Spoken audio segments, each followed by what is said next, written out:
are, Reeds. Hey! Show number 2. I'm Rita Wild. And I'm C.W. West. You're crazy. That's very true. But I am too.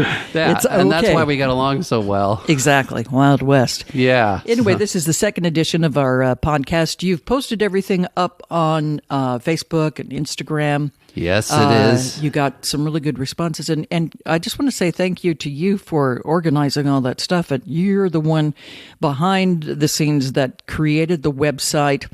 You knew nothing about editing and basically recording of everything, but you learned how to do it. I'm still learning. Yeah, yes. Well, we all still, but I just want to say thank you for that. And you're doing all the legwork, so I appreciate you. Well, thank you very much. I appreciate it. You're the one with all the expertise and all the knowledge, and I'm the one that's learning. Go figure. Who's doing it. Anyway, so welcome to show number 2. I'll tell you about it in just a second, but I have a few thank yous to start off with. Everyone on Patreon. It's located at Patreon/RARC, Rock and Roll Confessional Podcast, RARC Podcast. And there's 3 categories. If you want to make a pledge, that's great. We have groupies, roadies, and of course the rock stars. And we've got a few that made some pledges, so we'll tell you about it in a minute. But you want to thank everybody so much for your support.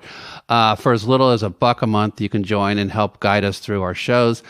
Just think, we'll help you get by with cutting back on supersizing your meal, and in turn, you help us with valuable gas money. There you go. So this week, we'd like to thank a couple of our new Patreon rock stars that have joined, and that would be Colleen. Yay! Hey! Thank you, Colleen, very much. And Elizabeth, yay. Thank you very much. And for Pam H, yay. That's 3 yays. Thank you very much for signing up and supporting us. We really appreciate it.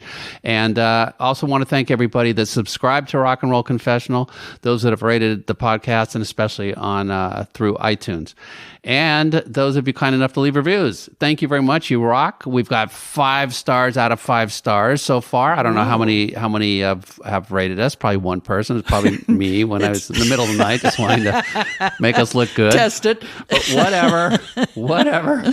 It all works. So you can check us out on our website at rockandrollconfessional.rocks, rockandrollconfessional.rocks, and go to the support page to find out how you can become a Patreon rock star. So, Reets, who we got in this show? Well, this show we're talking to Andrew Sandoval, whose latest project was compiling the newly released Kinks 50th anniversary box set of Arthur, or the Decline and Fall of the British Empire.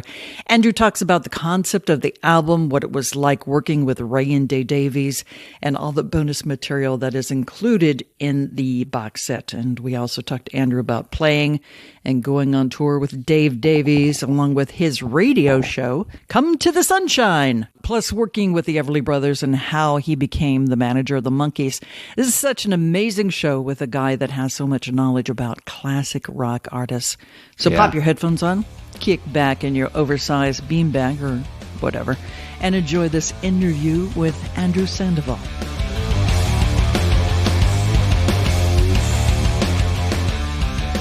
It is Rock and Roll Confessional. Rita Wild along with CWS. We're here with Andrew Sandoval. Andrew produced, is that the right term? Yes. The new... Compiled, the Kinks new box set. For Arthur, which is just such an amazing album. Andrew, one of the things we always start with, because it's the confessional, we ask you if there's anything that you would like to confess. There are lots of hidden treasures on this Arthur box set. Hidden away are a lot of interesting mixes. I know a lot of people get fatigued with reissues where they say, I bought that. I think I just bought a reissue of that. And you say, oh yeah, you bought that 14 years ago. They're like, yeah, I just bought that 14 years ago. Why do I have to buy this again? And so my confession is sort of, I get frustrated that people are kind of close their ears up because they say, well, I already bought that. Now, the thing is that we all love music so much and we've all bought the records we love multiple times, but we're not supposed to buy them over and over again.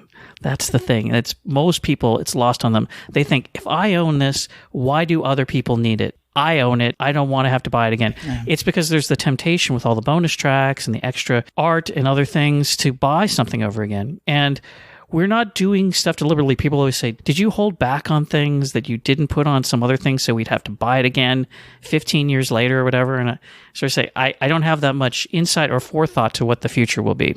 Each reissue that I do, I treat it as though it needs to be the definitive thing at that moment or it's the last time. But a lot of things can happen in 10 or 15 years where you find things that you didn't know existed, new things become available, or in this instance, the artist, the original producer and songwriter, singer of the record, Ray Davies, who is the approver of all of the things I do, he changes his mind on things, and something that he thought he didn't want to let people hear 10 years ago, he's allowing people in now.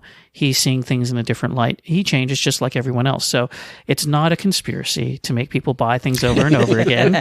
It's actually a really nice thing. And historically, it's meant as a preservation, which is a big thing in the Kinks world, to actually preserve the old things for everybody. So that's what the reissue is all about. That's amazing stuff. Let's concentrate on the Kinks here for a while, because this is what is top of mind. This album, I think, was maybe 1970 or something like that. It's 1969, and actually came out 50th anniversary. Today, October 10th, I think. Yeah. Today, so yesterday in America was the day it was released in 1969, 50 years ago. Yesterday. Wow. So it's like the same. I mean, there were so many wonderful albums that came out at that time. I mean, just a couple of weeks before that would have been Abbey Road. Right. And Tommy. And then Let It Bleed from the Rolling Stones. Right. And rock and roll was just so different then. Little Steven has this thing where he says, this is a new Renaissance area. Right. Era. And I completely agree with that. I mean, there's just so much music that you can go back now and go, oh, that's what they were talking about. I mean, I was a little kid when I listened to this record, but I mean, it impacted me so much. It was just like, okay, they're saying something here. They're saying something. Yeah, it's a really interesting exploration of a actual biographical content in Ray's life, because he had a brother-in-law named Arthur, and that's partially who the story is about. And his sister Rose, who you may have heard about in songs like Rosie, Won't You Please Come Home off of Face to Face, or even Rosemary Rose, which was an outtake in the Village Green era. It was somebody who's really near and dear to him, and she immigrated to Australia, which caused him a great deal of discontent, in a sense. I'm probably something deeper, but he really loved her and missed her. And so this record traces some of those feelings, and also his feelings about the change in England, which is occurring today, too, with Brexit. Yeah. So it's really au courant, but it's also looking back to the First World War and the people who came home from the First World War, like Arthur's generation, and how they felt moving on and what they had fought for in the British Empire and how it was changing. And especially in 1969. So you had a whole campaign starting in 67 called We're Backing Britain. And that was sort of part and parcel to the topics discussed on the previous album, Village Green Preservation Society, which was about English customs and small things and preservation. And this album is, again, looking at those things of how life is changing, becoming more modern. The couple years later, Ray was singing 20th Century Man, talking about how, he's a 20th century man, but he didn't want to be here. It's all part and parcel of a thread that you hear through his music. And it speaks to people who are not just from England, because that's always the thing. Oh, it's very British music. But a lot of Americans can relate to it. As times change and things change and they see differences, they don't always feel like they're part of what's happening now. And I think that that's what Ray speaks to, and why his music resonates so much with so many people, that he's an outsider. And that even when he's part of Swinging London, he's he's there observing it, but he's like, I don't know if I belong here. And I think a lot of people, no matter how big or small who they are, I think they feel that way too, and that's why they like his music so much. Well, England had that kind of class society in a way, and so it was just like a very good friend of mine worked for the BBC, and we'd be going on the English countryside somewhere, and he goes, "Well, a rock star could never own this place." And I go, "You're kidding me? A rock star's got all the money in the world. They could." No.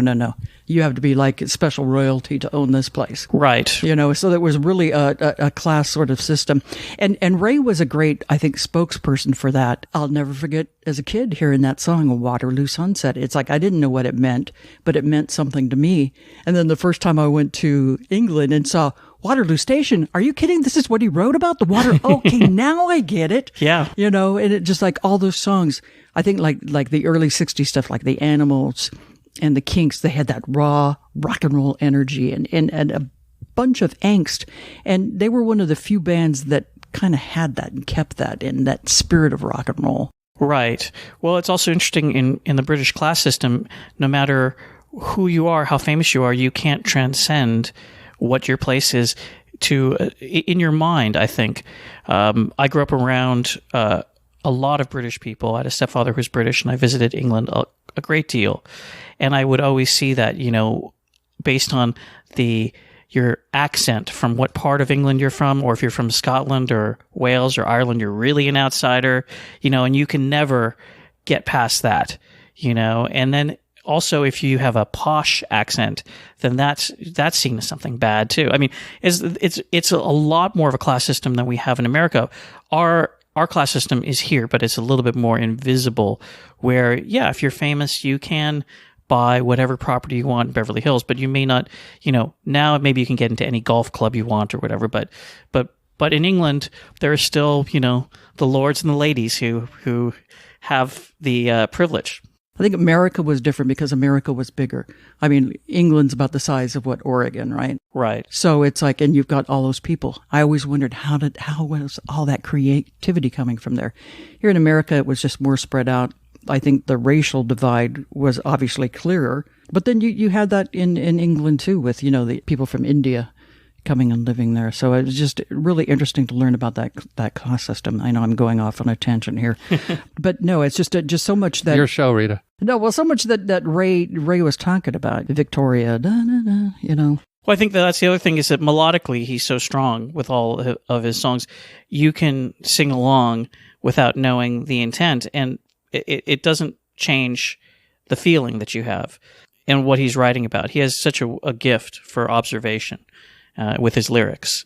But, what's maybe lost on a lot of people, because people are so focused on what he's saying, is just how brilliant he is with melodies. And on Arthur, there are some of his best compositions. Shangri-La, in particular, is a multi-movement sort of suite that is probably one of his 10 best songs. Victoria is obviously a highlight. That was the first record they really had back on American radio after being banned from touring here from 65 They were banned? I didn't know that. They were banned. I thought it was just a visa thing. No, they had a problem with the American Federation of Musicians. So from 1965 through to about October, November of 1969, they were banned. So they came back over for Arthur. This was the beginning of their campaign to come back to America.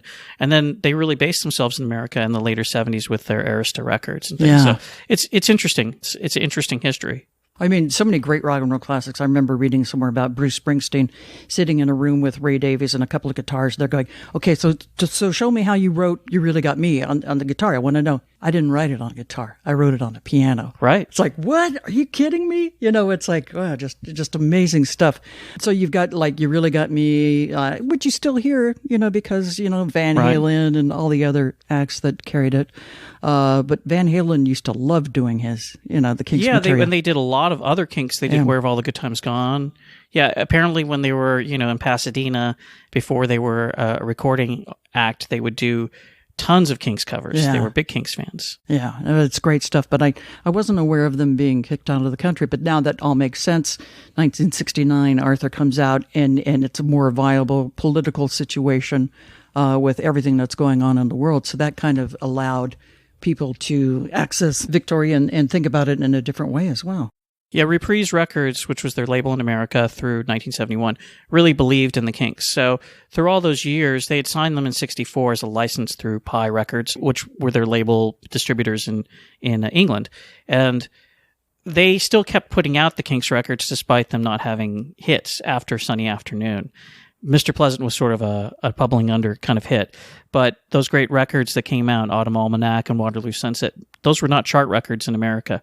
They couldn't get played, and they were not touring, and they couldn't come over to do television or anything else. So it's really interesting. And they were also tied up with Alan Klein, who's a famous manager and accountant, who had renegotiated the Kinks deal around 1966 and was the manufacturer for all their records and still has some involvement in their records up through 1971, which is when Ray takes over the catalog they signed to RCA, and Ray owns most of the albums after that. So Alan Klein, the same one that caused some problems with the Rolling Stones? And the Animals and the Beatles. Yeah. And around this time, he's getting involved with the Beatles in 1969, and around the time of their breakup, and he was involved with Donovan, the Dave Clark Five. He really was behind the scenes with so many different people, and his key thing that he would do was he would audit the record companies because he was an accountant. So a lot of people didn't think about that. That's, he said, I'll renegotiate your contract. Well, how are you going to get them to break the contract? Well, I'm going to audit them. And you would always find money in an audit. So then he had leverage to say, well, you owe us X amount of dollars. Rather than that, why don't you re-sign the band under a more preferential term? And in the meantime, he would get an override of everything that followed on from that. So therefore, with the Kinks, his thing was that he was the manufacturer. So if you look on the back of your U.S. Kinks records, if they're old ones, they'll say manufactured by Beth Haven Productions, I think. And what it meant was he made the sleeves that the records went in. So the record companies couldn't cheat him and say, oh, well, we only made 10,000 of these, so we're only going to pay you on 9,000 because we broke 1,000 of them or whatever. Say, no, well, you ordered 100,000 sleeves or whatever. So at a certain point, I think Reprise stopped ordering sleeves from him, which is why a lot of the Kinks records went out of print face-to-face and Kink Controversy. Things they're like, we're not going to get any more sleeves. So, but yeah, that's a little Kink history that's little known out there. Andrew, I don't know what I would describe you as, because you do so many things. You're a musician, you're a producer. I would just call you kind of like a Renaissance man. No, I mean, you really, you know how to do so many different things. I got to ask you about your upbringing, because you're a relatively young man. You're younger than some of this music that Right. you work on. How did you get involved with music? Well, really through my parents, who were big music fans. Neither of them were musicians, but they loved music. And from the time I was about 2 or 3, I heard music in the house all the time. They were sort of hippies. And there was posters all over the walls. When I was 4, I discovered the Beatles. I heard the Beatles' Good Day Sunshine at the end of they used to have bowling on, I think, Channel 7, which is ABC here. I remember my dad watching it, and I said, what is that song? I really like that. He goes, oh, that's the Beatles. And then it was this big moment where he and my mom said, they have lots of records. And then they went to their cabinet and they started pulling out all the Beatles records. We got to listen to this record and that record and this record and that record. And from that moment on, I was just obsessed with the Beatles. Loved their records, and it would be my greatest joy to get another Beatles record, because they had a lot of Beatles records. They had a lot of Beatles albums, but then I would look on the backs of the albums and say, oh, there's these little minis of these other albums. You don't have something new by the Beatles, and you don't have this record. And then I'd start reading about, oh, well, it came out in this country with this different mix and all that stuff. So I was fascinated by all that stuff from a very early age. And they took me to Liverpool and London in 1978. And I got to meet Alan Williams, who was the Beatles' first manager, and Bob Wooler, who was the Cavern Club DJ. I mean, nobody cared about the Beatles really in any great amount in Liverpool in 1978. There was no tourist trade for the Beatles that there is now. It was all punk. Yeah. Punk was just exactly. Yeah, and we went back in 1979, and it was really interesting. Got to go to Abbey Road. So I grew up around that, and then my brother and sister were both also into music, and my brother loved the Kinks. And so around 79, 80, going to 81, he would say, oh, I went to the Hollywood Palladium. I saw the Kinks. I think they had one for the road out. He was telling me all these things about Ray and Dave and all this stuff. It got me really interested. So a couple years later, I saw the Kinks for the first time live, and I became a big fan of theirs. And I went sort of back, rather than just being into the current records they're putting out. I went back to listen to all their 60s records, and that became my big fascination with them. And I've obviously since, I bought every record as it came out subsequently from the 80s on, so I stayed current with their music. But the Kinks' 60s music particularly got my interest, and I read about every single thing I could, every book I could, every article, and tried to educate myself, and ultimately then got to know Dave Davies a bit and play with him. So you played guitar on... Played guitar with him, and also did some recording with him in 1997. We did 2 tours, and they made a live record called Rock Bottom, which was done at the Bottom Line, which I'm on. And we also re-recorded some of his songs, which he couldn't get because they were hung up with the whole ABCO Warner Brothers thing. Mm-hmm. So I had that, but some years later, I'd gotten involved in the Kinks reissue program, because starting in 1989, I began consulting and producing records for Rhino, particularly with their Monkees catalog, and then a bunch of other different records. So I had experience in that realm, and I was always looking for Kinks information, being that they're one of my favorites. So I said, oh, well, there's these tapes here and there's those tapes there. And eventually I'd met Ray in passing as a fan, as one does, getting your book signed or record signed or whatever. But finally there was the day when I went over to Conk, and he had questions for me about why certain things sounded the way they did, and why does this sound muffled, or why does this sound bright, or what? And so I was explaining all this stuff to him, and he was really pleased. And then from that point on, we had a ongoing dialogue about things and where tapes were. And so to this day, he will contact me and say, oh, I want to use this song. Where is the tape for this? Or do you know if we have this, is this lost? Or things like that. So it's really one of the great pleasures of my life, because I really do love his music, and I'm honored to be able to help him, in any way, and help him get the music out. But it takes a long time. It takes a very, very long time. It's that connection, and it's that trust. And obviously they have that trust in you now. But did you have a business background? Were you a recording engineer? Where did you get that you would know what that sounded like and Ray Davies wouldn't? That he would come to you and ask you a question about, why does this sound this way? Well, yeah, I have a bit of an engineering background, in the sense that I studied with people and I shadowed engineers and producers when I was a teenager, and I learned about mixing, and also being a musician myself and doing my own demos and things, I learned bits and pieces. But I studied analog recording, and so my main fascination was finding out how they made sounds on records in the 1960s, not just in how you can do it now through Pro Tools and things, but literally editing tape, finding out about how reverb works, echo chambers, compression, EQ, putting tape on the capstan to speed things up because you didn't have a VSO machine. There's all these little tricks and things that I understand how records are done then, so it helps me a lot when I see things. I had a mentor in the reissue business, Bill Inglot, who worked for Rhino and still does consulting for them for 35 years. And he brought me along and worked on a number of records with me. And he took me to a lot of studios. And then I started going to other things and getting other projects on my own. And I've been to a lot of places, a lot of vaults, and worked with a lot of tapes. And each thing is a learning process. How is music stored these days? Okay, so the analog, so many people say the analog's better. Right. And there are certain things about analog, but then some people say, well, you get the great digital and you can remaster that. And that's one of the things you do, remaster all these different projects. Right. So what is involved in that? What do you hear? What do you look for? What do you decide that goes on these kind of things? Well, the starting place for me with an album like the Arthur or any record from the 1960s or early 70s is to find the original master, or as close to the original master as you can get. Now, most people would say, well, why wouldn't you just use the original master? Why are you saying as close to? Well, oftentimes record companies or the artists lose their original tapes. So in some cases, the only thing that exists is an EQ and compressed or a one-to-one protection copy. So they're not negligent completely. They're saying, okay, this is the original master tape, and we're going to make a safety copy of it on analog in the time period in the 60s or 70s. And that'll live on the shelf, but we may or may not have the original tape. In this case, with Arthur and the stereo album, we had the original masters, which were located, I think, in Germany at this point. They've moved around quite a bit because the catalog has been sold on to so many different people. So I had a period about 5 years ago where I went to London, and we had all the tapes shipped in from Germany, and I spent about a week or so transferring all of the tapes to high-resolution digital. But there's also something with that. People think, well, once you have it in digital, it's perfect.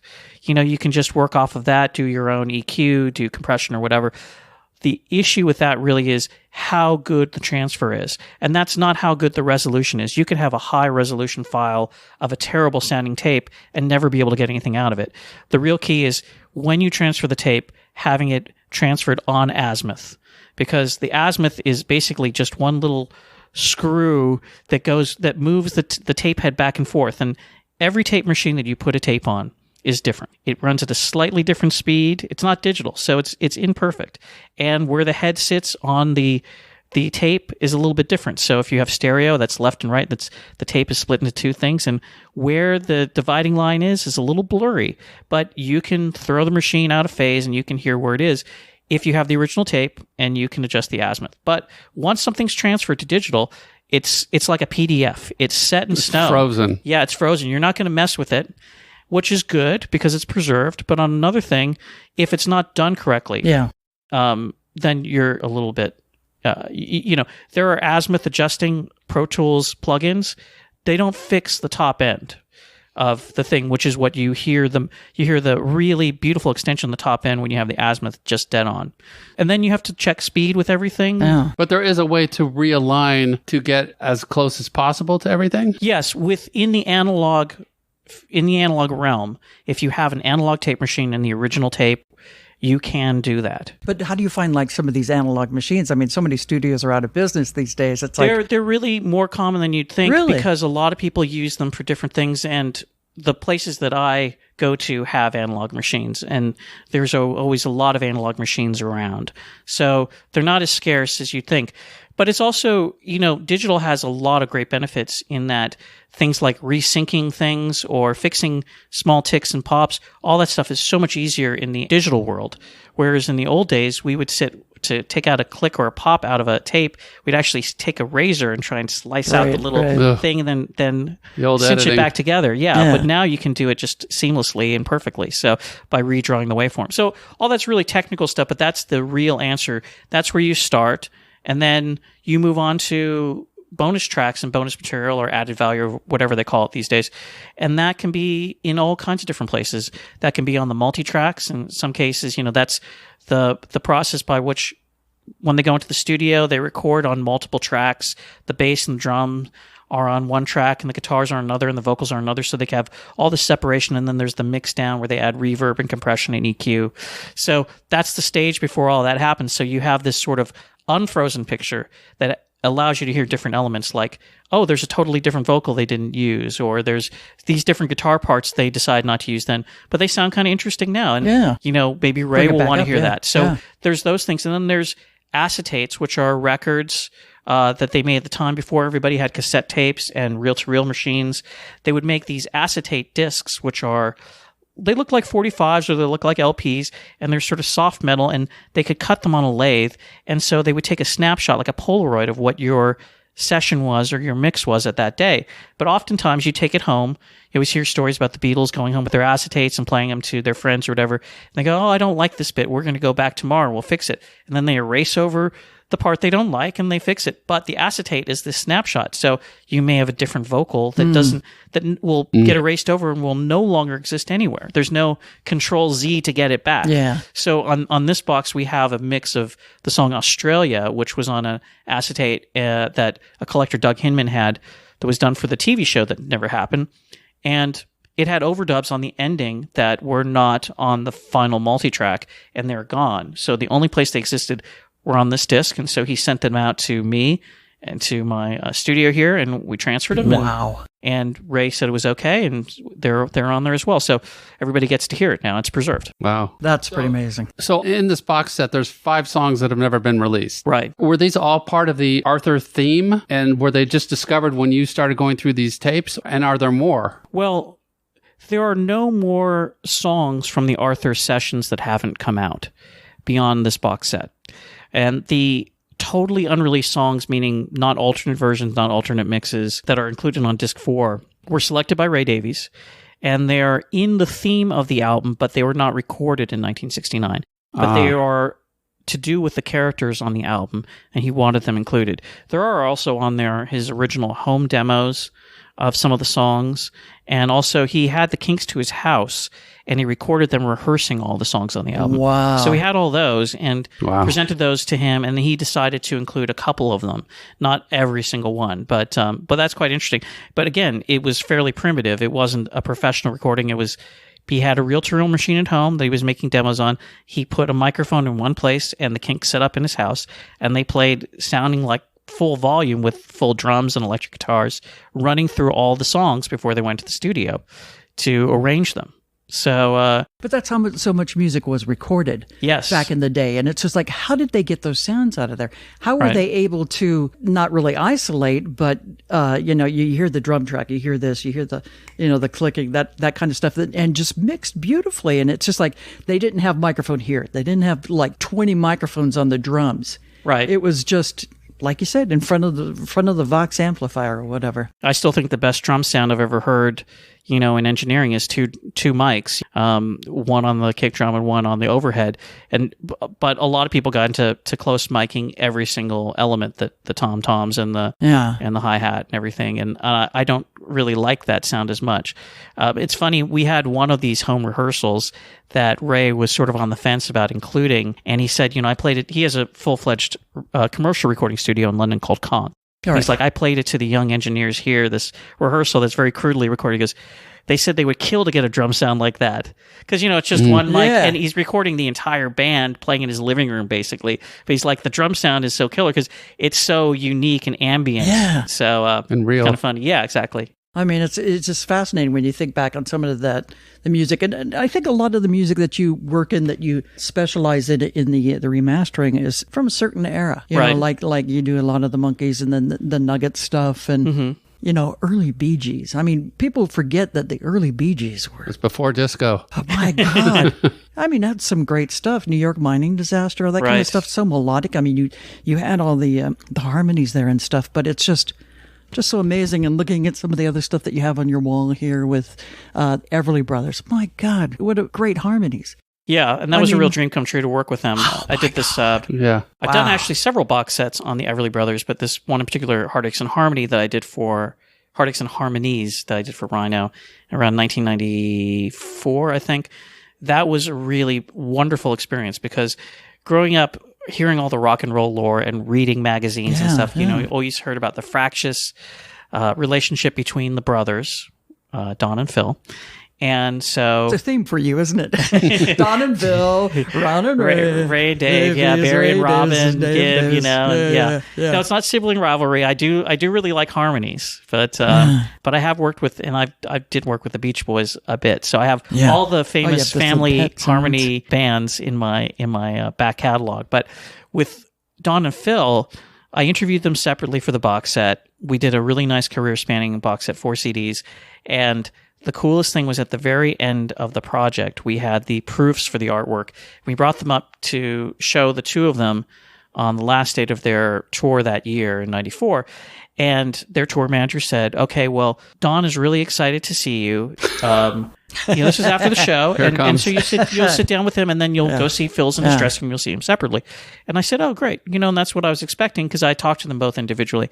And when Phil heard that I was there, it was the most amazing experience. Don sat on one side of me on the couch and Phil on the other, and we looked through the booklet, and they were pointing out, like, oh, remember we bought these pants in Germany? God. Look, those are flare pants. They're like, they've got big bottoms. We saw sailors wearing them. We thought that'd be really cool. They were so into clothes and things. And they just had the nicest time looking through this thing. It was completely the reverse of everything anybody told me was going to happen. And I didn't expect anything like this to happen. At the end, I said, I really don't want to ruin this. And this is a long time ago. I said, I hate to even ask, but would it be at all possible if I could take a photo with the two of you? And they said, oh, sure. And they got right around me, and I still have the old analog photo that my friend took. And they said, take another one. It might not come out, But now everybody would be immediately like, I'm on Facebook right now with Don and Phil Everly, and this is happening. Can you believe it? And, coming from a different generation of that and knowing how rare those things were, I've learned to be a lot more subtle and a lot more grateful about each little thing that happens. It's more of a quiet moment. And certainly like last year, we had a launch party for the Village Green Preservation Society, the Kinks album from 1968. And that's absolutely my favorite album by any artist, even the Beatles. Really? It's really my favorite. And so it was just a thrill to go to this party, and Ray Davies and Dave Davies and Mick Avery, original Kinks, were there, as well as a lot of the 70s Kinks, and the bass player from Arthur, John Dalton, was there and stuff. And Ray was sort of downstairs, and when he saw me, he pointed at me and he was like, I'm going to come over. And we had this quiet little talk, and I knew this is not a good, I'm not going to ask for a photo, because this is something so special that, if you listen to the record, people take pictures of each other and picture book. It's something so special that a photo is never going to capture how much I feel about this moment. And it was really special. It was really nice. We didn't say too much, but it was just an acknowledgement of, isn't this nice? This record that we really love is, getting this beautiful send off. Did you ever have a moment like the Phil and Don where you're sitting, in the middle between Ray and Dave, and where you're looking at stuff? No. Well, because the thing is that Ray and Dave don't hang out that much together. And they have been recording together over the last few years, but my relationship with Ray and Dave is completely separate. So my experiences with Dave took place mostly before I worked with Ray. And I've seen Dave subsequently, and it's really nice to see him. But, I wouldn't expect that to even happen. I mean, that's the sort of stuff that happens organically, but it's sort of the fan's dream or the fantasy thing, I guess, people have. But people don't realize how often that's not really the case, because it really is a professional commitment that you have when you're working on this stuff. A lot of people say, "Oh, you have my dream job," and they don't realize that I go to bed thinking, "Oh man, I'm so upset. This person's mad at me," And I always have to separate the artist from the art, because I want to listen to all of my favorite records that I work on after I'm done with the project and not have it color my experience. But oftentimes you are messing with the most important thing of this person's life. And if you understand that, then you're better equipped to deal with it, because a lot of people think, well, I know this music, I should be in charge of it. And then you run up against the person who actually created it, and they have a totally different idea. And if you have that attitude, then you're never going to get anywhere. You have to work for them. Yeah, you do. You do have to work for them. Because it's their idea and it's their vision the whole time, and you have to recreate that and do whatever you're going to do But what an amazing, remaster it. To get that trust for something like that. God, I mean, yeah. that you can't buy that. Right. Well, and you shouldn't be able to buy that. Exactly. I mean, that's one of these things you have to do over time. And the thing is also that the trust goes both ways, because it's not, oh, I trust you, just do whatever you want now.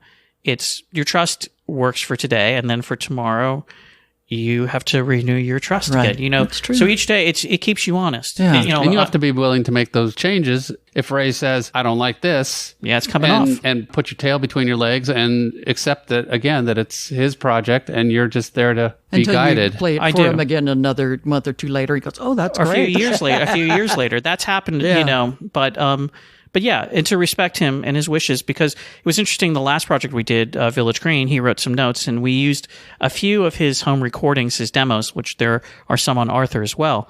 And he talked about how personal and painful it was for him to let them go. And a lot of people wouldn't understand that, because they're so used to hearing Pete Townsend's demos. Pete Townsend's released tons of demos like that. Pete Townsend's demos are very different than Ray Davies. Pete Townsend would go in and produce a record at his home studio or on his 4-track or whatever. Ray is basically taking down snapshots of ideas. He's going to take those ideas and create this final thing. But he said, in the background, you can hear my children, playing, or my first wife is singing she sings on a lot of the Kinks early records. Oh, really? You can hear her singing, or I'm singing with my brother, or this brings back a lot of memories. But it's like, these are my memories. These are not public. Yeah. And so you have to think about it a little bit differently. Even though he's an artist and a public figure, it's not all up for grabs. Mm-hmm. So if you have that sensitivity, it helps, because it means that you're going to be more sensitive to where he's coming from. And all artists should be treated that way. I'm just wondering how you became the person that you are, because you have all this vast knowledge of music and an understanding and appreciation of music that came out probably before you were born, to be honest. Right, yeah. But then you also have the personality to understand the artist. And maybe that's because you are a musician and you've just taken it to an extra level. But I just find it fascinating. Did you grow up here in Los Angeles? I did, yeah. I'm a native of Los Angeles. So I was born in Santa Monica, and I've lived here all of my life. Okay, so did you listen to radio? What was your radio experience like? Oh, yeah, I listened to lots of radio. Originally, with my parents, there was still AM radio. KHJ. Yeah. So, I remember hearing KRLA. With a little luck, driving, by Wings, driving with my mom and stuff. That's always a song that always brings you back to thinking about being in the car. But we had KLOS on and KMET, and then in the 80s, obviously K-Rock was a big thing. And K-Earth, the oldies then were not 80s oldies. They were 50s and 60s oldies. You can't find that anymore except on maybe Sirius or something like that. Yeah. So a 60s weekend on K-Earth was exciting for me. I was learning a lot of new songs and things. So yeah, that's my experience. But I also worked at a record store. I worked at the Rhino Records store when I was 17. I grew up shopping there and being a regular customer there. And I didn't have a car when I was younger, so because everybody gets their car in LA around when they're 16, I didn't get one for a couple of years after that. But I would take the bus everywhere, and it was a real experience. Even the first time I went out to do this sort of reissue stuff, I took the number 2 bus all along Sunset for about 70 minutes to get to Hollywood. Yeah. And there was a mastering studio called K-Disc, and the guy who was doing an interview with me at the time, Bill Inglot, he was working on a Kinks reissue with Shel Talmy. He was the original producer of the Kinks. And so I would have all these experiences, but really kind of hard fought, would get there. So that's what made me appreciate it. I had a magazine, like a fanzine when I was 14. I started because I wanted to write about music and talk to people about music, communicate with people. And you couldn't do that very easily then. I would go into record stores, but I'd be 14 or 15 and be bugging the older people behind the counter, wanting to talk to them about music, or do you ever notice this, or can you get this import record or whatever? And that wasn't possible. So I didn't let it just go. I decided I want to write about music. I want to study music. I want a way to meet the people who make the music, and I want to interview them, and I want to ask them questions, and I want to find out how they make the music, because the music affected me so much. I would get such an emotional relief from it, and also just it was really my sanctuary. So just as if you were having some sort of religious experience or whatever, you'd like, well, where does this come from? Yeah. Those were my questions. So I would want to meet the writers, but not to say, hey, you're great. I would say, how did you write this song? Or why are all these songs not released? Or why, all that sort of stuff. So I kind of found my way into the position where I could ask those questions and learn the answers to the questions that were important to me. And then what's weird with that, because a lot of those songs come from very dark places where the artist is at. It's like, saw the Springsteen play on Broadway, and I'm a Springsteen fan, freak, whatever. And so just, hearing all that and hearing some of the different reissues and hearing the bootleg tapes, but then reading and listening to his stories, one of the main things that he said was like, no matter how old you are, you're like driving in a car and you've got all those different passengers, and you got your 5-year-old self, and you got your 10-year-old self, and you got your 13, the 16, you got the 21, 35, the 45 that knows it all. And it's like, and you're still driving. And I think that's so true. That's just like, no matter what, you still have all those people that you were, so yeah, you become a big rock star, but yeah, you're still writing from a place of pain, of, however you release that stuff, however that came from. I just find that fascinating, Yeah, I do too. And I also sort of think, I see people post online, I just met so-and-so and my 14-year-old self would be really excited now. I always think like, no, my 40-something-year-old self is excited because I'm still interested in the same things. I've certainly accumulated more collections and interests since I was younger, but those things that I was into when I was 11 years old or, whatever are still meaningful to me. I still want to know why they mean so much. The Monkees. Okay, let's talk about other stuff, because I know music a little bit, right? More than the average person, but I'm looking at some of the compilations that you put together, and it's like, I don't know that song. I know the band, but I don't know. Where did he go to school? Did his older brothers and sisters bring home those albums, and that's how he learned it? Because all I had was like, the youngest of 4 and, 13 years of range. So I got like Everly Brothers, I got Elvis, I got Motown. I got Beethoven, so don't even give me that. Okay, yeah, I had German. I envy you. I wish I knew more about the classics. Exactly. I didn't say I know anything about it. I just said that's what I got brought up, and I'm like, I went the opposite. But then you went full on like Tubes and just like crazy stuff. Yeah. Out there stuff. But it's just like, so you're more of a student, I guess. But it's just like, I just find it fascinating that you know where all this stuff is, that you compile it and put it in a way. And then I also want to talk about your radio show that you do. The radio show is really about being a student, because I'm learning as I go. I know a great deal about the artist that I'm presenting, but in other cases, I know nothing about them, and no one knows anything about them in to great measure, because the first hour of most of the show's called Come to the Sunshine, and it's broadcast by WFMU's Rock and Soul Ichiban every Monday. It's also available as a podcast through all the regular outlets, iTunes and Spotify and those places. But the first hour is mostly singles, 20 45s that I pick out from the 1960s, from my travels. I travel around because I do touring for a living, mostly with the Monkees, and I take time each day in each of the places we go for about an hour or so, and I go out and try and find their local record stores, and some of them I've been to before, and some of them I haven't, and I look mostly for 45s, and what I'm looking for, people say, oh, well, where's your want list? Well, I don't have a want list. Well, I'm looking through a box of records, and I'm looking at the labels, and I'm looking at who wrote the songs. I'm looking at who was the arranger of the songs. That's another more obscure credit. Like, what's an arranger do? Well, actually, an arranger does almost more than the producer. And then sometimes the producer, or there's a production company that I recognize, or it's just an obscure group name.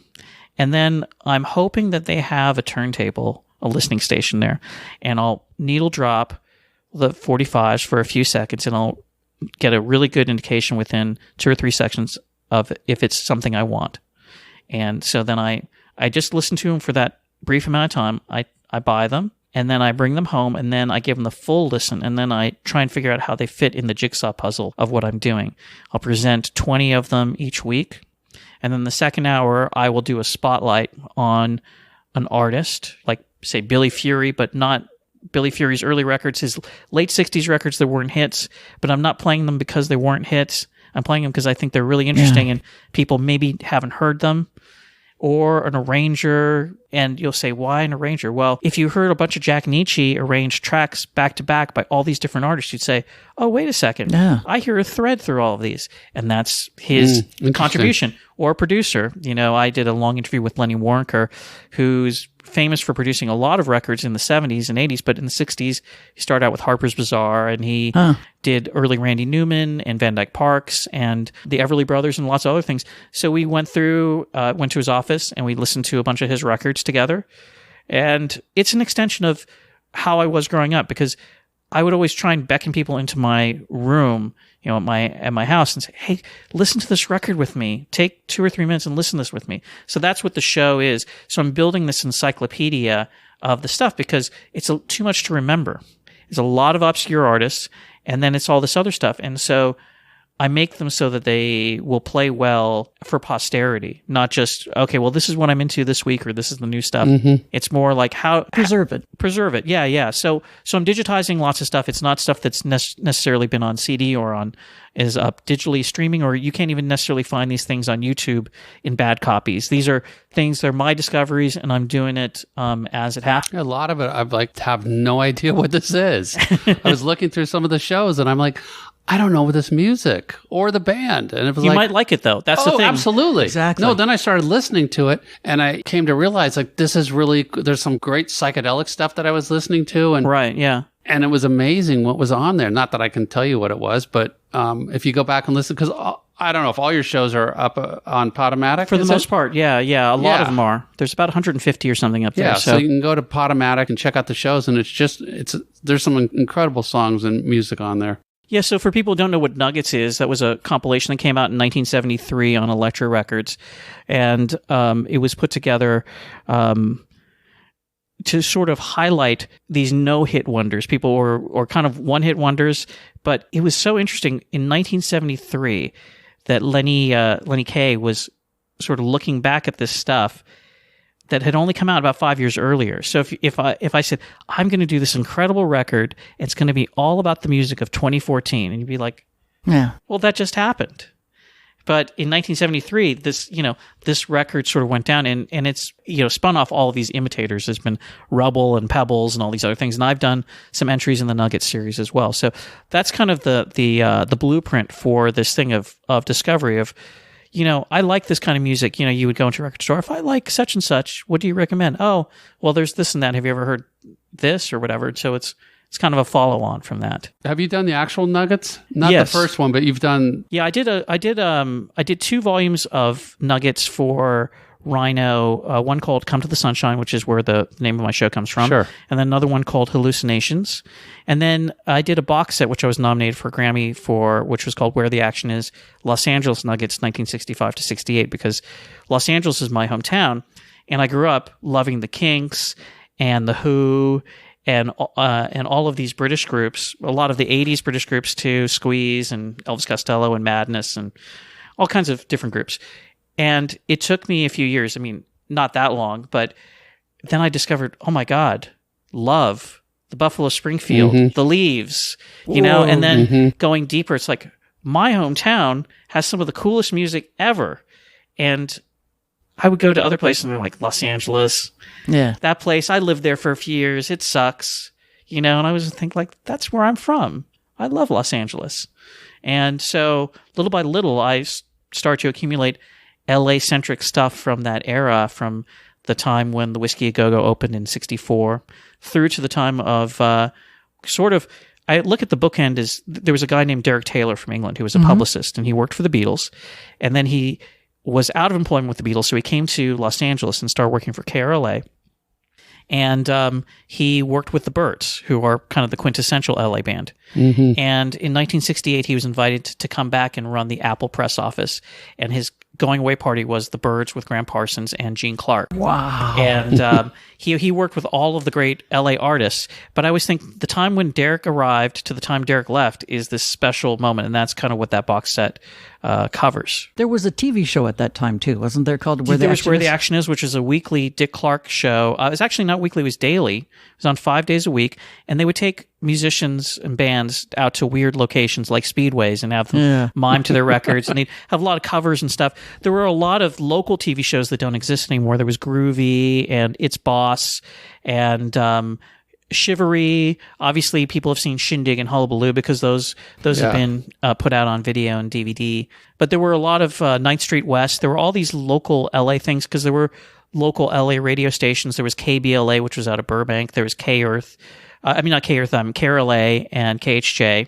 And then KFWB, before it went to be a news station, was a major pop station. So, and from KFWB, you look at their DJs were like Roger Christian, who ended up writing lyrics for the Beach Boys, you know, and all this, there's all this great LA lore where it all kind of ties back together with Phil Spector and Brian Wilson and, you know, and as the further you get into it, you sort of see just how much cool stuff there was in cross-pollination. All the recording studios were very close to one another, that you could walk from where Western Studios was right across the street to where the Columbia studio was, where the Byrds were, where the Beach Boys were across the street, and then RCA, the Rolling Stones recorded there, the Monkees recorded there, Jefferson Airplane, and all this took place within a few blocks. So we have a history. It's not, people say, there's no history in LA. Well, there is a ton. People forget about that. Yeah, I mean, just some great classic recordings. Okay, I have like about 2 tangents I want to go off on. One is Where the Action Is, Paul Revere and the Raiders, because that was a very poppy song. I was reminded of that in the Quentin Tarantino movie, Once Upon a Time in Hollywood. It's like, good times and hungry and you know, like all this stuff. And then it's like, then you saw all this darkness of, you know, like the 69 and the 70. But that time there was something just so special about that music. You know, I look at the Monkees and it's just like, oh my God, that's just, you know, stuff that you hear. It just makes you happy.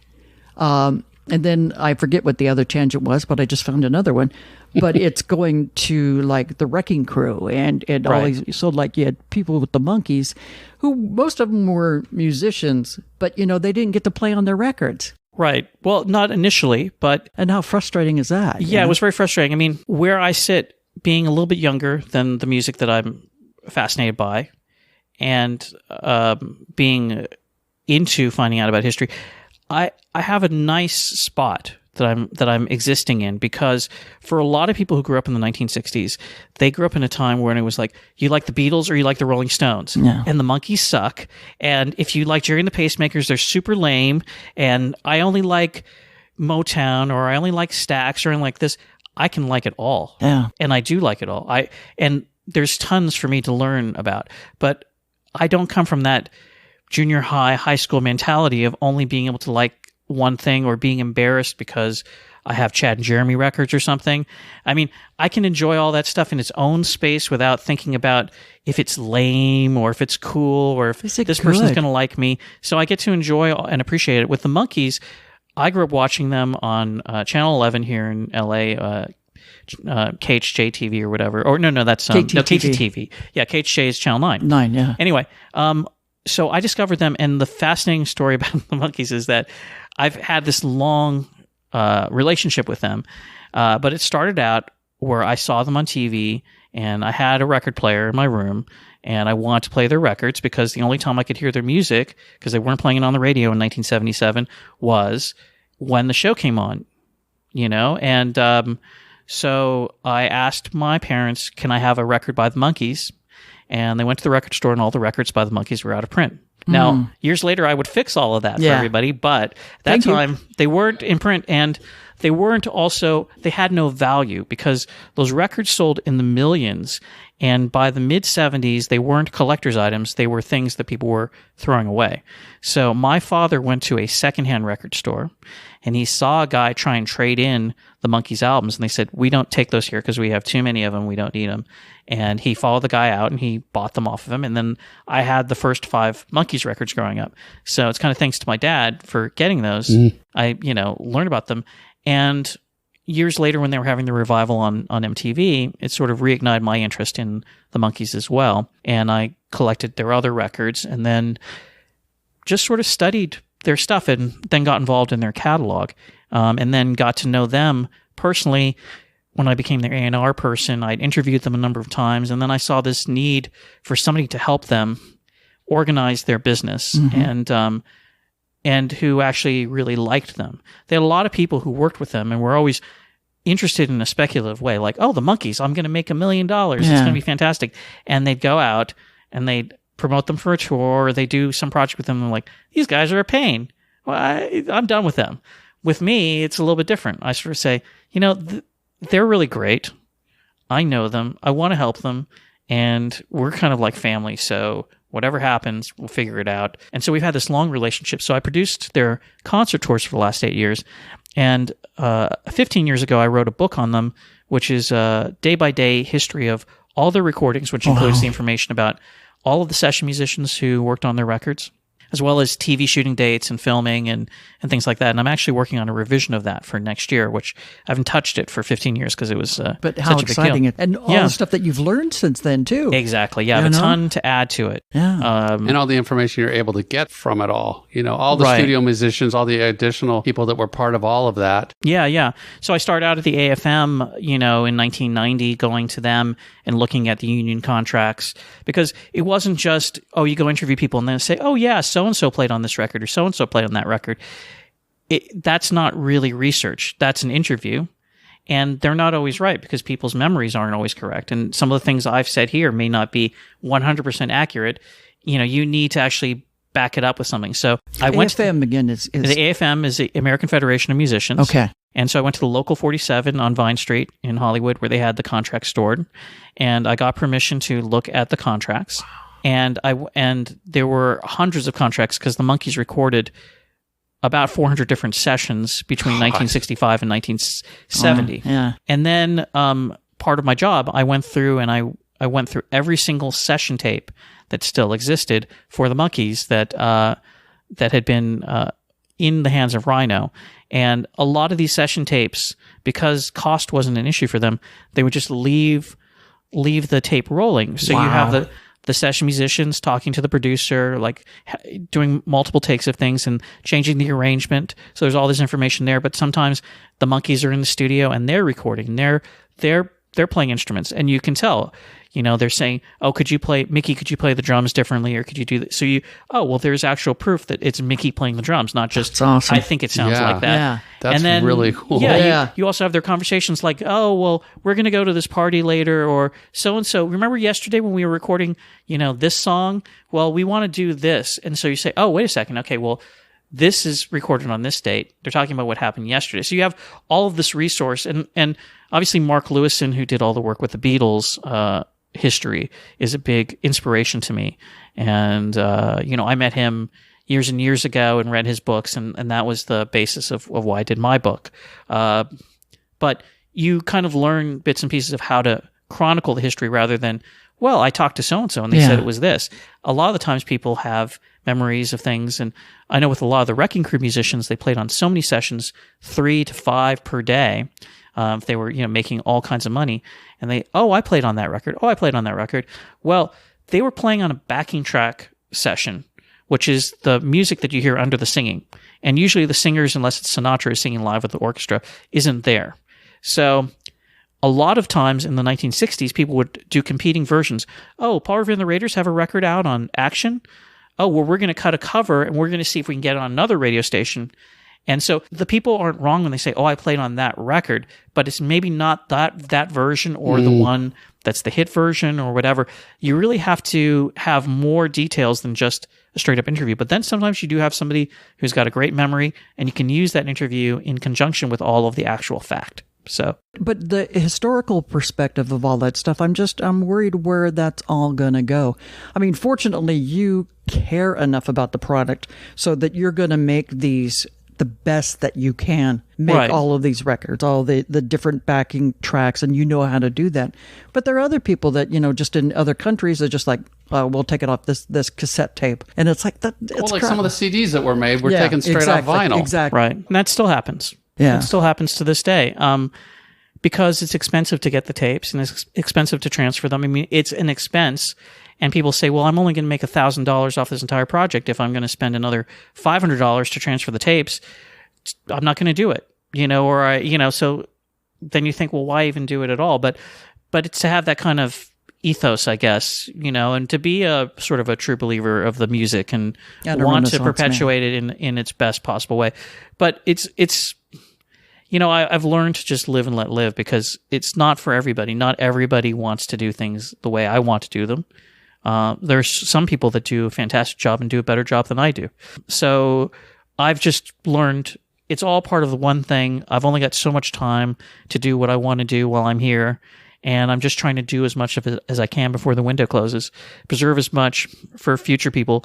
And it's the same thing going back to my childhood. It's like, this brings me so much happiness. Mm-hmm. I want other people to be happy the same way. I if they can, they're not going to be me, but I think that they'd really like it. Just like if you have your favorite dish that you can make or whatever, and you're like, come over here, you got to taste this that I make this way, or or your grandmother's recipe or whatever. It's like you want to pass down the stuff that really means something to you, that made you happy in your life. So and that's you do kind of thing. a wonderful job with that. Thank you. Thanks. That's really and to hear the passion that you take with it as well. That Absolutely. means something. I mean, I think that's what we all have, is that passion. But Andrew, you take it to the next step, which is going to take me to my next question, because I'm like a kid in a candy shop, and I like walk in your office. I'm like, holy shit, let's just take about an hour and a half to stare at all the cool things. But I want to know what it's like going to the Rhino vaults, and seeing not only the tapes that are there, if that's where they're housed, but obviously all the artwork and the collection of advertisements and promo, whatever, bumper stickers and things that you've went through to find those finite pieces that are now in this box set, or whatever it would be, for a Monkees box set or anything else. But I can't fathom what that looks like. Well, vaults are very, very, usually not very friendly, places. Cold. They're cold, and there's usually not really a lot of area for viewing, and the stuff is stacked for storage and not for, sort of milling through and, it'd be nice to look through this row of stuff. I mean, you really have to have a purpose. And now, especially, most people have no access to get into the places. And I have much, much more limited access than I used to.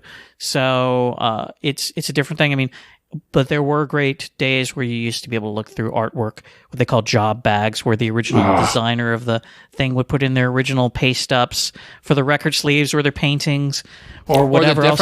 Complete different versions of rejected album covers and things. And also with Warner Brothers and Warner Music, that they own Rhino, they had a really wonderful product vault of all of the records that they put out. That helped me a lot with my Nuggets records, because primarily the Come to the Sunshine and Hallucinations were drawn from masters that they owned. And the way I heard a lot of the singles was they had stored away about 10 copies of each of the singles they put out in the 1960s. So I went through and I just sat and listened to all of them from the records because they had them in these boxes. I took many, many hours, but it was a lot less expensive and easier than trying to pull out all the tapes or tracking down all those records in the wild, trying to find them at record shows and things like that. So that's the thing. It is interesting, but it's also, you think it's going to be one thing and it's always another thing. And you never know where you're going to find stuff. And then a lot of stuff turns up, online in weird places, or people contact you and say, oh, I have such and such a tape, or I was by this place and they were throwing this out, or, whatever. And then you get into trying to get it back into the archive, or, there's been a lot of those different kinds of cases over the years, weird acetate showing up online stuff. But the main intent is always to get the stuff and then get it to the people who actually can release it, rather than, oh, I want to own this and I'm the only person who's going to have this. Because there are a lot of collectors who are very much, I want to have one up on everybody else, So it's more fun when you can share it with everybody, but not share it in a way where the artist doesn't make any money. More share it like officially, the artist is happy with it, the record company makes something off of it, and everybody gets to enjoy it and it's preserved. So. And that's what's great, because the artist gets something too. It's just not for the person who has it, and that means something to the artist. It does, and a lot of people don't understand that now because they're so used to music being devalued in a way, and that we're in this sort of all-you-can-eat sort of form of music now, where it's an endless supply of stuff. I don't have enough time to even listen to all the records I've bought, and it's really daunting. But also people understand, well, they must be rich. Why do they need more money? Well, it's really not always the case, and especially now that people aren't getting the royalties they used to. People need the money. That's why you see so many older artists going on tour, why you see merchandise. You don't make it selling the music anymore. No. It's the touring or the merchandise. Royalties getting played on the radio. Right. If you write new stuff, it's all catalog stuff that, is the ones that sell. Yeah, it is really sad that all that work that's been put into there. And then you feel bad for the musicians who didn't get the songwriting credit. Right. That was my riff, but no, you're not on the songwriting, so you get nothing. Yeah. Yeah. And that's sad. I'm sure there's a lot of relationships in this business that have been destroyed by, Oh, certainly. And a lot of hurt feelings. But I mean, I think that goes back to one of your earliest questions, which is, you do all these different jobs and all that. How do you describe it, what you do? That's why I do all these different jobs, is because in the music business, everything is very fluid and you have to know how to do a number of things. And as long as I'm doing something to do with music, I'm happy. Yeah. So I do all these different things, but that's so I can make a living like everybody else and, buy more records. Have fun doing it, So I had another question just about the box set, is because there's a completely new album it's an old album, Dave Davies. Right. The reason is that put on here now, is that part of the Atco and Warner Brother dispute back then? Or why has it taken so long to release that? And why was it released in this box set and not as a single album? Well, here's the backstory on that. In 1969, Dave Davies completed a solo album at the same time as the Kinks were recording Arthur. So the sessions overlapped. So essentially it's sort of done in tandem with the Arthur album. And Ray produced Dave Davies' solo record, and the Kinks are the musicians on the record. So it's essentially Dave singing an album, but backed by the Kinks and produced by Ray Davies. And Ray co-wrote or wrote a couple of the songs. That's interesting. So the reason why it didn't come out was Dave had a solo hit in England called Death of a Clown that was a big popular record all over Europe. It wasn't a hit in America, but he released 4 singles in the 1960s under the name Dave Davies, but they're Kinks records, really. And he was going to spin it off into a solo tour and do a solo album. He completed this record. It was delivered to Warner Brothers and to Pi, I would imagine. And there was some sort of thought of like, well, I'm not into doing this, or let's not release it. By him or by Warner Brothers? I think by both. It wasn't so much it wasn't rejected, I don't think. But I think that he wasn't that interested in it at a certain point. I'll wait 50 years and then do it. Well, I'm in not a rush. People who are massive Kinks collectors will say, well, yeah, the record has come out. And it did dribble out in different forms. And there was also a CD called Hidden Treasures out a number of years ago that had all of this material. For this set, we went back to the original master, and we also augmented it with some things that are not on Hidden Treasures, some new mixes of some things, in addition to all the original mixes. The thing about it is that it was part of the history of Arthur, and it was really good to reunite it with Arthur. And initially the record company said to me, well, I'm not sure Ray is going to go for this because you know how he feels about Dave. And I said, well, no, if you need to, I'm happy to explain why I would put it forward because it is recorded at the same time. And if you're saying, where are all the unreleased songs from Arthur? It's, well, they worked on a whole other record, but it was for Dave. So immediately Ray said, oh, yeah, I really like this. And in fact, he's been quoted in a lot of interviews recently. He's like, this is some of my favorite stuff on this box set because it brings back a lot of memories. Dave's songs are really personal. Whereas on the Arthur record, Ray is writing character studies specifically to do with the script that was fully developed and going to be shot as a television show. Dave's album is just from the heart, and it's produced by Ray at the same time. And Ray saying, this brings back a lot more of the period to me. So it's a really nice addition to the box set. And it's also nice that Dave is happy about it, Ray's happy about it, and everybody gets to hear it. And a lot of people didn't necessarily hear it when it was on Hidden Treasures because it was just under the name Dave Davies. But now, being part of the Kinks catalog, more people get to hear it, and it's really good. All of it's great. So I could listen to you for hours. I could go off on any tangent on any one of these, like Chad and Jeremy, the Everly Brothers. Pet Sounds. What an incredible album that is. Music from Big Pink. So you worked on the remaster for that? Yeah, I did. I worked on the reissue of music from Big Pink, and I also did a box set on the band, working with Robbie Robertson and Cheryl Pawelski, who's another reissue producer, and that's called The Band and Musical History. And so that is a 5 CD set that we did. But I also did reissues of all of their original albums, music from Big Pink, The Band, which is the Brown album, and Stage Fright, and Cahoots, and all those records with bonus tracks. I worked on the Beach Boys catalog. I worked on a soundtrack called Endless Harmony that was part of a documentary in 1998, and did reissues of a lot of their 70s records, Sunflower, Surf's Up, Holland, Carl and the Passions, Beach Boys Love You. And I love the Beach Boys. I'm a massive fan of theirs. I just really, really, really love them. So Paul McCartney, so many people say that is like the best record ever. Yeah.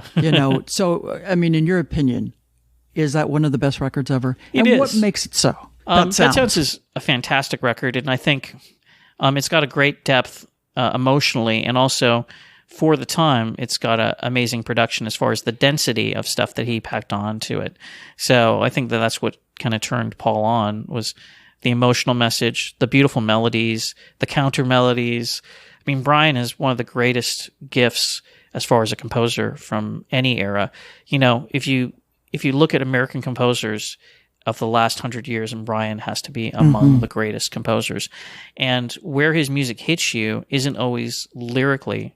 I find it hits me in such an emotional spot, melodically, that it's really my comfort music in a way. It's where I go to if I'm feeling sort of more down or whatever. Sometimes his music will be really the spot that I want to be in, what I want to listen to when I need some comfort, and I think he did it that way deliberately because it was his own comfort. His own, it really is. One quick thing, I just want to talk about the Beatles and George Martin. I mean, the Beatles just had so many great things, but then you realize what an influence George Martin was on them, right. And just, how it's like, Strawberry Fields is 2 tapes played at different speeds. Right. And it's like, what?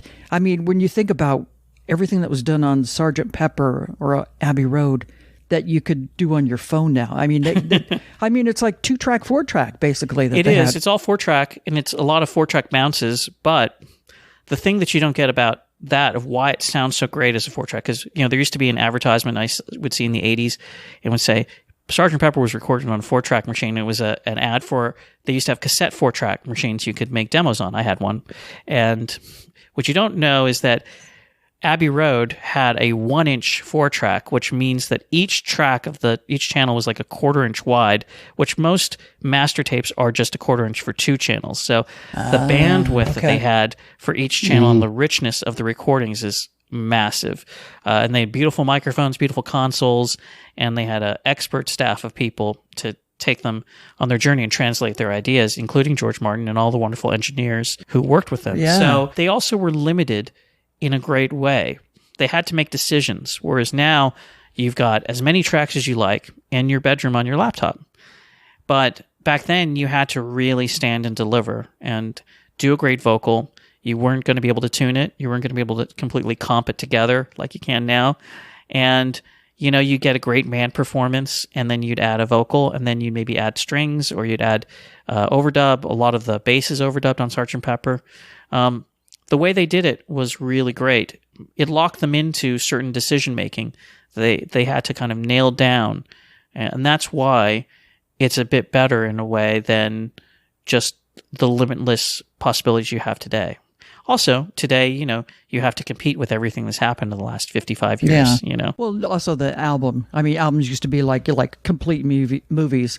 And nowadays it's just kind of like, well, you just release a video and that's the song and nobody cares about the album. It's like, no, I care about the album. I want the lyrics on there. I want all this. I want that. So it's sold more as a single than an album. When you have iTunes and you can choose, pick the pieces, it's kind of disappointing that you don't get the, you have the option, but I don't know if as many people listen. I don't like to make generalities about people too who are younger than I am, because I meet a lot of younger people who know a hell of a lot about stuff, and people would always say to me, like, well, how do you know so much? Or if you want to know stuff, it's out there. And especially now, you can go on YouTube and find lots of obscure things, and you can research and learn about stuff much faster than I could in my young days. But the one thing is that people's attention spans are a lot more scant, because they can kind of listen to 15 seconds of something and then move on. And they don't have to go through the whole process of listening in real time to things. I talked to somebody recently and they said, well, I want to transfer this old record, but I'd have to play the whole thing. I was like, well, yeah, of course you have to play the whole thing. They're like, well, isn't there a faster way? What are you 45. What'd you do to 45 and then change the sampling rate and then it'll save you a little time? It's like, no, it's only going to take a half hour to do a record anyway, If that. Yeah, so it's funny. I would love to know, if you can tell me this, Andrew, how many box sets of the Kinks will be manufactured? How many Pet Sounds? I mean, I'm looking up there and that's a platinum record. I'm assuming that represents that's what cumulative you did sales. No, it's cumulative sales. Over all the years, since day one. Yeah, because that record originally barely went gold because they had put out a Beach Boys' Greatest Hits right after it that went gold, and they didn't heavily promote Pet Sounds. It had a number of hit singles that were spun off of it, and then they had Good Vibrations right after, which was one of their biggest records of all time, their biggest 45s. But that represents cumulative sales, and the Big Pink award I have there is also cumulative sales went gold in that period when I got it. And the reissues are what pushed it over. They audited the sales, and great. Those things are done officially. They're not just glamour trophies. They have to go to the RIA. They have to prove that the things, prove it. Yeah, they have to show audited sales that it actually sold this much. And in both cases, I would assume that they exceeded those amounts, because you also have to remember, if you look at the Beatles' sales for the 1960s, Abbey Road was their biggest selling record.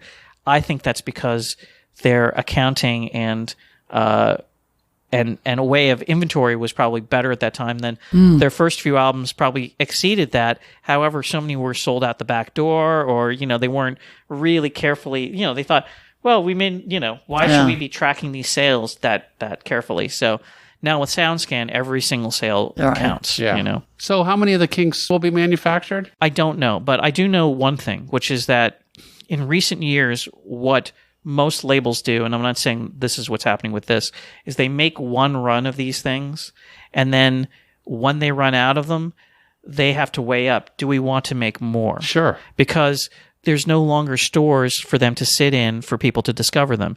It's all about the pre-sales. So usually when I do a new project, they say, oh, well, the pre-sales are really good. We sold this many thousand on Amazon, and so that means it'll be good. The first few weeks will be good. After the first few weeks, they're not looking at it anymore. There's no shelf life to any of these things. So Amazon will say, oh, yeah, we'll carry it for as long as you want to supply to us. But then they'll say, well, we're going to make 10,000 of these, say. I'm not saying that that's what the number is, but I know a lot of box sets, like, say, with Universal, they do 10,000. And within about 18 months, they're sold out, and you never see them again. It's like, why is that Jam box set $200 now on eBay? That just came out last year. Oh, well, it was probably only $75 when it came out as like a pre-sale, and now people who wanted it bought it, and now it's not catalog. And it kind of goes back to what I was saying earlier, where people say, why are you putting this out again? After 7 years, something that's been in the catalog is totally dead. No one's reordering some record from 7 years ago. I used to go into record Buy it stores. used. Yeah, I would go into record stores. They'd have that big phonologue, and you'd see, and then you'd go and you'd special order records. Oh, I see that they have this record, and the record would never show up. That kind of thing. Yeah. Well, now obviously you go on your phone. It's like, oh, I can buy it on Amazon. It's $15. Right Okay, it'll be delivered or just tomorrow. Buy the song. If I want the song, just I can get it delivered right now if I want to. On iTunes, whatever. I mean, on some of that stuff. Yeah, my advice, collector to collector, is that if you want something and you see it, get it within the first 18 months of release now, because it's going to go out of print. Immediately. Especially something like that, a box set that's got all that bonus material in there. They're not going to send back to China to make that pin, another 3,000 of that pin again. Right. And exactly. so, it's all based on the pricing. I do these limited edition box sets for Rhino on the Monkees, and we did 3 years ago. We did a Blu-ray box set with the complete episodes, all 58 of the episodes restored from 35 millimeters, and restoration of their television special and bonus material and stuff. And they made, like 10,000 of those, and they sold through most of them, but there's still several thousand left that they haven't assembled. They have all the bits and pieces for the product in a warehouse. Wow. And now online it's going for a fortune, because Rhino's sort of debating, well, do we pay somebody to assemble these other ones to sell the other? That's actually like a fact. People say, well, of course you would. Yeah. But no, they actually have an Eagles record coming out, or a Van Halen record, or a Joni Mitchell record. They're not really thinking that selling another couple hundred Monkees Blu-ray boxes is going to keep the lights turned on. They have to think about these bigger problems. And when I was an A&R person, I really learned about that. It was like, the stuff that means a lot to me doesn't mean a lot to the people who are trying to save people's jobs or keep the lights on or figure out the rent and the overhead. Moved on. Yeah. It's a business. Wow. Oh, it is a business. Yeah, it's a business. Wow. Yeah. What about some of the other Kinks? I mean, some of their latter stuff, Sleepwalker. Right. Give the people what they want. Right. Is that stuff going to come out with? Well, I don't know. reissues? It's all up digitally, and that stuff is all controlled right now by Sony. And so I worked on all of the digital versions of those, which don't have bonus tracks. But there's a lot of material for all of those records that could come out, and it's just if there's interest in doing it.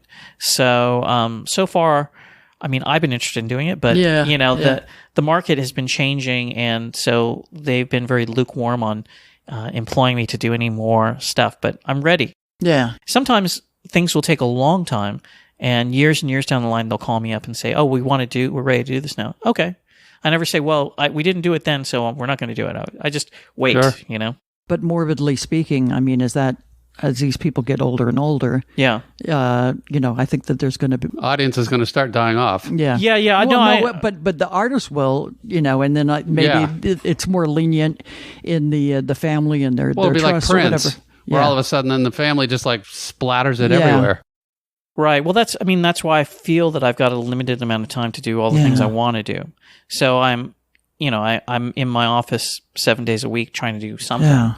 But the people who own the material, they do it at their own pace, and I've got to work with them, and I want to work with them. So I have to balance it, and there's enough for me to do each day. Really, I have a lot going on. It's time for the bonus round question. Bonus rounds. Okay, Andrew, this is Fast and Furious, and it's for a big prize. fantastic. What can we give him that he doesn't have? I need more stuff. What was the first concert you went to? Ooh, well, I don't remember, but I remember going to see Wings at the Forum with my mom and dad in 1976. Great. How about your first single? Geez, that's a tough one, too. It probably was a Beatles single, but I don't recall which one. What would be the ultimate box set for you to create? The Easy Beats. I would love to create a box set on the Easy Beats, an Australian band from the 1960s. Yeah. Is there a demand for it? I'm right here. Three people just said yes. What label were they on? I forget. They were on Albert's Productions in Australia, and they're now controlled actually by the people who make the Kinks records, BMG. And I've told them about my desires, and I'm still waiting. What is your favorite record store? Oh, right now? Sure. I have to split it. I like Rockaway Records, which is right near here in Silver Lake, and I like Freak Beat, which is on Ventura Boulevard. Those are my two go-to record stores. Okay. What about in the world? Your favorite in the world? I like Music Memories in Milwaukee, and in London, I would say I like Roland Records. When did you discover rock and roll? probably when I was 2 or 3 years old, listening at my parents playing records and stuff. Okay. And is there a band that you regret that you never saw live? Well, I would love. There are a lot of '60s bands I would love to have seen in that time, and I was not born. So obviously the Beatles, but I got to see a lot of them. In fact, people are always jealous because I would say, "Oh yeah, I saw the Clash twice. I saw that band." You know, Yeah. I went to a lot of concerts when I was really young, so I got to see a lot of people. No, that's great. Okay, that's it. We have a prize for you. Here it is. It's your own crew, Backstage Pass Monkees. Oh wow, I don't have one of these. See? Fantastic. Thank you very much. Is a date From on there? 1987. 1987. Was that before you started managing them? Definitely. Okay. I did go to an in-store in this period. They did for their album Pool It, and I gave them each a copy of my fanzine at the time. And little did they know that I would be booking their tours and doing other things for them later on. But yeah, no, I have a lot of memories from this. So Andrew Sandoval, thank you so Yeah, much. If people thank want you. to Real get pleasure. more in touch with you, how can they do that? you can find me on Facebook. You can follow me on Twitter at Come to the Sun. You can also follow me on Instagram at Andrew Sandoval. And then the radio show? The radio show is called Come to the Sunshine, and there's a website for that, cometothesunshine.com, with links to all of the playlists and archives. Excellent. Okay. It's really well thank done. you so Said much. in my And radio voice. thank you for your passion and for your knowledge Yeah. and for the integrity with which you approach your work. Well, thank you. This has been one of the most enjoyable interviews I've ever done. It's really fun to sit with you. Thank you. Okay, we're back. Reitz, how was that? That was fun. It was fun. Our special thanks to Andrew Sandoval for allowing us to invade his studio in Glendale. Yeah, it was very cool of him. You can check out the new 50th anniversary of the Kinks box set, Arthur, or the decline and fall of the British Empire. So many wonderful stories connected with this album that he shared.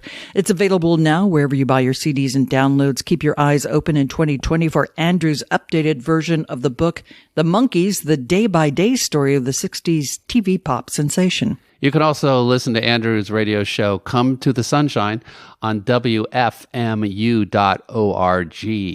And follow Andrew on Twitter at Come to the Sun or Instagram at Andrew Sandoval. How do you spell that, Rita? You would spell that. I know Andrew. Okay. Sandoval would be Sandoval.